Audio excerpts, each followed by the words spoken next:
Pembelajaran kita pada hari ini terkait materi mengenai signifikansi mandat budaya terhadap masalah ekologi. Dua pertanyaan yang penting untuk dikemukakan di awal perkuliahan ini adalah yang pertama, apa itu mandat budaya? Dan yang kedua, apa kaitan mandat budaya tersebut dengan masalah ekologi?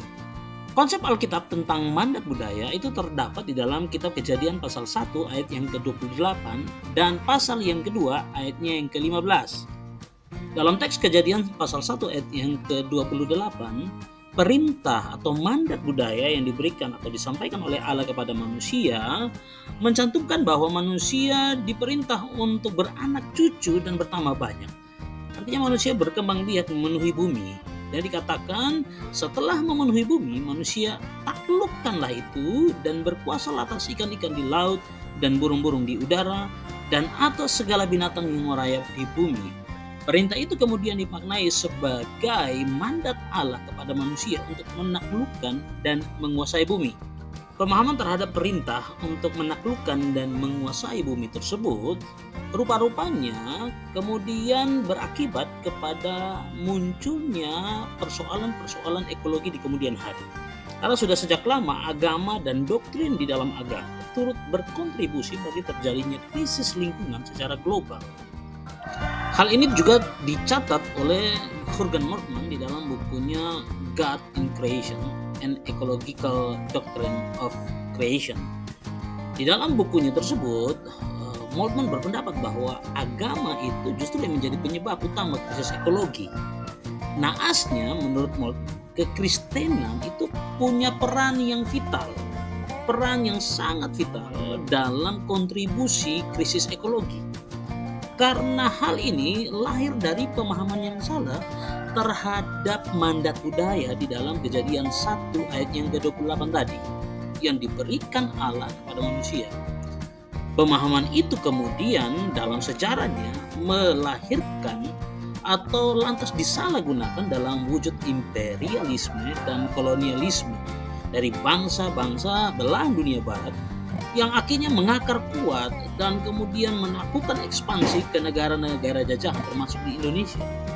Mirisnya di era saat ini ketika negara kita Indonesia sudah merdeka, tetapi praktek imperialisme dan kolonialisme yang dilakukan ini justru dilakukan oleh bangsa sendiri di dalam konteks keindonesiaan. Melakukan eksploitasi alam yang secara membabi buta. Eksploitasi alam yang sangat luar biasa. Dan itu semua mendapatkan pembelaan bahwa ini untuk kemakmuran manusia, ini untuk kesejahteraan manusia.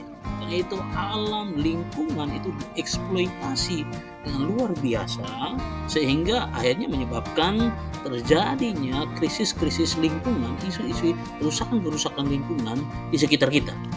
Nah, berkaca kepada hal tersebut, maka pertanyaan yang penting bagi kita saat ini adalah bagaimana kemudian mandat budaya ini seharusnya dipahami, dimaknai, dimengerti sehingga itu tidak menimbulkan bias kognitif, ya, tidak menimbulkan bias kognitif yang kemudian berdampak kepada pengambilan tindakan pengerusakan lingkungan atas nama kemakmuran, kesejahteraan umat manusia. Nah, pertanyaan ini saya ingin untuk kita diskusikan bersama. Silakan masing-masing boleh memberikan komentar di channel YouTube ini terkait pertanyaan tersebut. Silakan memberikan komentar, memberikan jawaban Anda bagaimana seharusnya memahami mandat budaya agar mandat budaya tersebut justru tidak menimbulkan tindakan sikap ya pemahaman yang salah dan tindakan pengerusakan lingkungan. Saya berharap kita dapat berdiskusi melalui ruang komentar di video pembelajaran di YouTube. Demikian pembelajaran kita terkait signifikansi mandat budaya dengan masalah ekologi. Diskusi selanjutnya terkait hal ini dapat kita lanjutkan melalui kolom komentar video ini. Terima kasih. Shalom.